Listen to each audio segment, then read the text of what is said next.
Angka satu ini energinya lebih ke arah pemimpin atau bisa juga pemulai. Itu ada angka 5 juga saya sebutkan. Di situ saya bilang angka 5 ini lebih ke arah ya orangnya suka jalan-jalan, suka bebas. Dalam numerologi kita itu menghitung angka-angka ya yang dalam lingkungan sempit, misalnya tanggal lahir, bulan lahir, dan tahun lahir itu dihitung demikian rupa, nanti didapat angkanya, kemudian dipresentasikan dari angka itu hasilnya bagaimana, dari analisa angka-angka yang muncul itu hasilnya bagaimana. Nah, dari angka 1 sampai 9 itu dalam numerologi itu memiliki energinya sendiri ya, dari energi angka 1 sampai energi angka 9. Nah, masing-masingnya itu apa sih? Nah, itu yang hari ini bakal saya share ke teman-teman yang nonton ya. Kalau nggak nonton kan nggak tahu. Oke, dimulai dari angka 1. Angka 1 itu apa sih? Kalau di video kemarin share angka numerologi angka 1 ya kan, itu sebagian yang saya bahas ya. Angka 1 itu berarti kan tunggal itu berarti dia cuma satu itu lebih ke arah pemimpin ya kan, karena pemimpin cuma satu. Kalau ada 2 pemimpin ya lain pemimpin namanya, jadi pemimpin. Nah, ada yang pemimpin berarti dia memimpin ya kan. Dalam keluarga ada namanya kepala keluarga, pemimpin dalam keluarga. Dalam negara ada yang namanya presiden, pemimpin negara. Di kecamatan ada pemimpinnya ya Pak Camat kayak gitu. Di sebuah RT pemimpinnya ya Pak RT.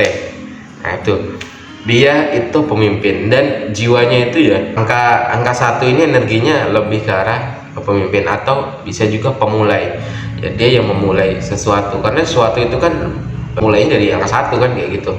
Angka 2 itu nggak ada kalau nggak ada angka 1, jadi 1 dulu baru 2, dan angka lainnya nggak ada tanpa angka 1. Jadi semua bermula dari 1. Dan ini sesuai dengan hukum ya apa, di kalau kita belajar spiritual gitu kan, belajar Islam gitu, segala sesuatunya berasal dari yang satu kan, dari Tuhan kayak gitu. Tuhan itu kan satu, segala sesuatunya itu berasal dari yang satu.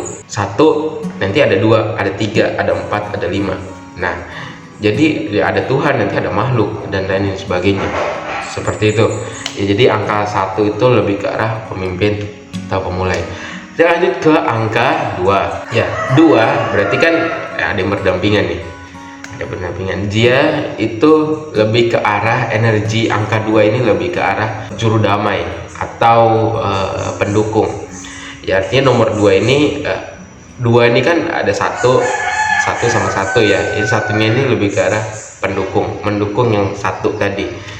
Jadi yang nomor 2 itu, angka 2 itu mendukung 1, itu filosofinya. Yang namanya pendukung ya, dia sifatnya mendukung sesuatu itu berjalan dengan lancar, seperti itu. Dan dia juga lebih ke arah juru damai, orang yang dia angka 2 itunya hasilnya nanti ya lebih bisa untuk mendamaikan situasi yang dirasa konfliknya itu ya rumit gitu. Jadi dia lebih ke arah pendamai. Angka 3 bengkok itu lebih ke arah inspirator atau ekspresif. Jadi saya pernah ngecek yang orang-orang hebat gitu ya, dia kalau dihitung dia angka 3. Nah, angka 3 ini energinya itu inspirator atau bisa juga dia ekspresif. Jadi dia mengekspresikan sesuatu, dia punya inspirasi yang sangat bagus. Jadi memang angka 3 ini spesial gitu ya. Dia punya sesuatu untuk diinspirasikan untuk kehidupan yang lebih baik. Dia bisa mengekspresikan juga sesuatu itu lebih baik dibandingkan angka-angka lain ya. Dia ekspresif ya. Orang yang punya hasil akhir dari hitungan numerologi tanggal lahir 3 biasanya itu dia ekspresif, atau di chartnya itu banyak angka 3, berarti dia ini termasuk bagian orang yang ekspresif banget. Terus yang keempat itu energi 4 itu pelaksana ya, pelaksana atau kayak bahasanya itu cermat ya, cermat. Kalau dia 4 ini orang yang mungkin di bagian chartnya itu banyak angka 4-nya, kemungkinan dia seorang pelaksana yang baik. Jadi kalau misalnya disuruh dia kerjain langsung pelaksana, jadi melaksanakan sesuatu dengan lebih baik lah.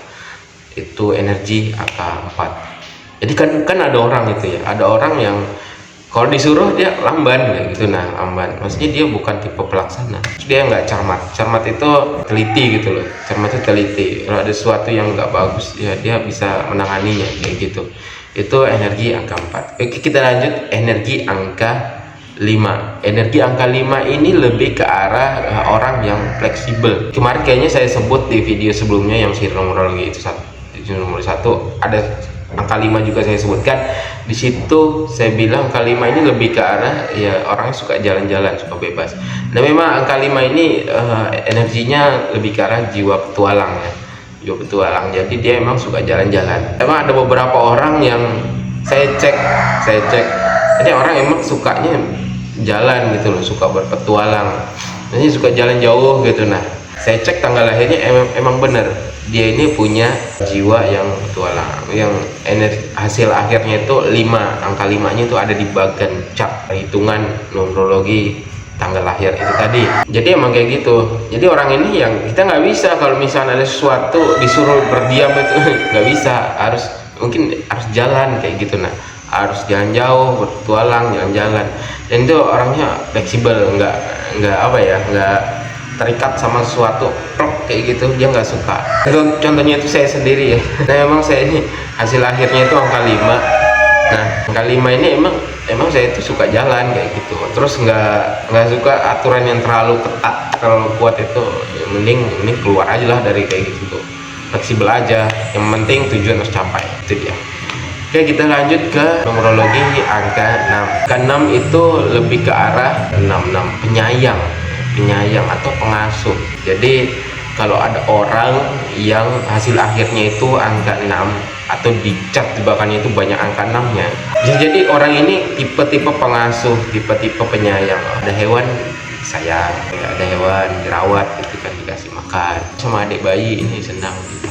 Tipe-tipe penyayang itu jelas beda sama tipe yang satu, beda banget kan. Jadi nggak bisa kita samain, setiap orang harus sama, itu nggak bisa, karena memang orang itu beda-beda. Tipe energinya lebih ke arah mana itu juga dari numerologinya, angka akhirnya. Tapi ya sekali lagi ya, numerologi itu bukan sekedar menghitung angka dari bagian chart tanggal lahir, itu bukan. Tapi bisa juga misalnya menarik kesimpulan dari pola yang telah terjadi dari masa lalu, itu juga numerologi. Atau melihat angka-angka tertentu sebagai pola-pola tertentu yang hadir berupa angka, hitungan kejadian, kan numerologi juga. Jadi tidak terpaku dengan tanggal lahir, karena yang kebanyakan orang bahas itu numerologi ya bahas tanggal lahir, habis itu dibaca, dianalisa, selesai. Sebenarnya bukan itu, tapi banyak lagi numerologinya. Misalnya tiba-tiba aja hari ini melihat angka 11 2 kali kan, kayak gitu, angka 11 2 kali, 111.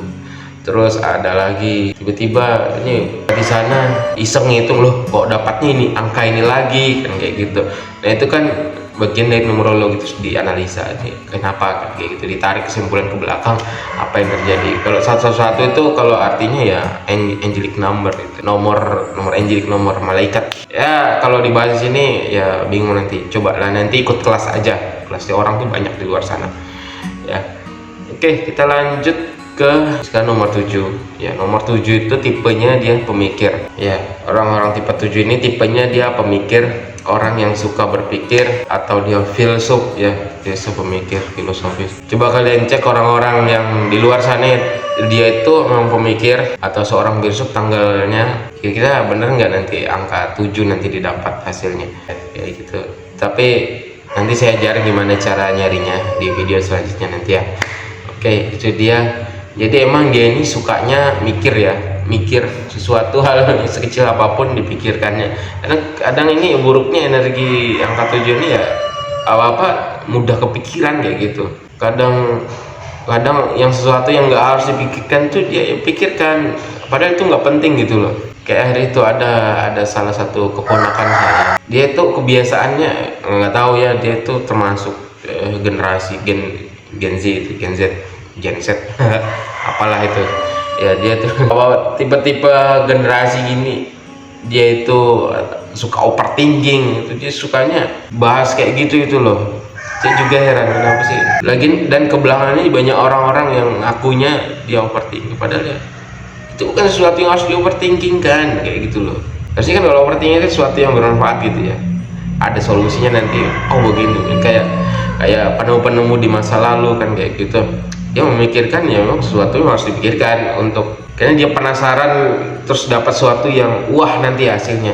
Kalau anak-anak, mungkin anak sekarang dibilang overthinking itu sesuatu yang nggak penting yang dia pikirkan, itu nggak penting. Ada sudah yang lalu, habis itu dia pikirkan lagi kenapa begini, itu nggak penting pokoknya. Terus dia bilang itu overthinking. Itu mah memang pikiran yang salah, bukan overthinking ya. Dan bukan filsuf juga itu mah. Iya. Oke, lanjut ya. Kapan ini energi angka 8 ini lebih ke arah energi penggerak ya, jadi atau manajerial. Jadi manajer gitu ya. Namanya manajer itu kan dia kamu ke sana, kamu kerja ini, kamu punya kerja ini. Dia gerakin orang-orang itu buat kerja, bisa mudah menyuruh orang lain untuk kontribusi. Dia yang memimpin gitu, memimpin gerakannya. Jadi nomor satu satu itu mimpin. Nah, ada manajernya ini yang ngurus-ngurus ke lapangan ya, seperti itu. Jadi dia ibaratnya ya dia penggeraknya dari pemimpin ini. Untuk angka 8 ini memang dia sifatnya ya, kalau ada angka 8-nya itu, tapi jarang sih. Selama saya ngecek tanggal lahir orang yang ada angka 8-nya itu emang jarang. Entah ya apa, saya terlalu ngecek sedikit karena memang saya cek itu ya angka anak-anak murid saya di sini. Terus itu jarang yang ada angka 8 itu, 1-2 orang aja. Jadi itu dia ya. Terus angka 9 itu lebih ke arah humanis atau peduli. Humanis itu berarti kan human itu artinya manusia. Jadi peduli terhadap manusia. Jadi dia itu sangat peduli terhadap orang lain ya. Pedulinya itu ya nggak tanggung-tanggung. Kalau ada orang ada masalah ditolong ya, mudah dia menolong orang lain itu. Tapi buruknya kalau suka menolong ini, ya bagus sih suka menolong, tapi kalau dia terlalu suka menolong ya harusnya orang itu nggak perlu ditolong, dan dia menolong ya buat apa gitu. Maksudnya bukan demi balasan gitu, orang itu nggak pantas ditolong tapi dia bakal tolong, itu buruknya. Akhirnya dia mengorbankan dirinya sendiri untuk menolong orang lain. Nah itu kurang baik juga, itu kurang baik.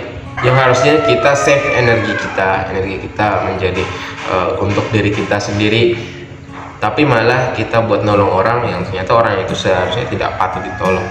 Nah itu ya keburukannya, buruknya dari energi angka 9. Tapi yang namanya menolong itu emang bagus sih, bagus. Cuma ya ingat-ingat juga kalau menolong jangan sampai energi dalam diri kita itu terbuang sia-sia, dan kitanya malah jadi korban terhadap ya diri kita sendiri. Akhirnya kita zolim terhadap diri kita sendiri. Bukannya itu malah yang buruk ya, gitu. Itu buruk. Jadi mending gak usah aja. Kalau udah emang lu capek, lu gak usah nolong, mending lu tolong diri lu sendiri. Ada orang suka nolong akhirnya ginjalnya ya capek, dia kan ginjalnya drop gitu, limpahnya drop, semuanya drop, hanya jadi sakit. Oke, itu dia hari ini bahasan tentang energi dari angka 1 sampai angka 9. Semoga bermanfaat. Assalamualaikum warahmatullahi wabarakatuh.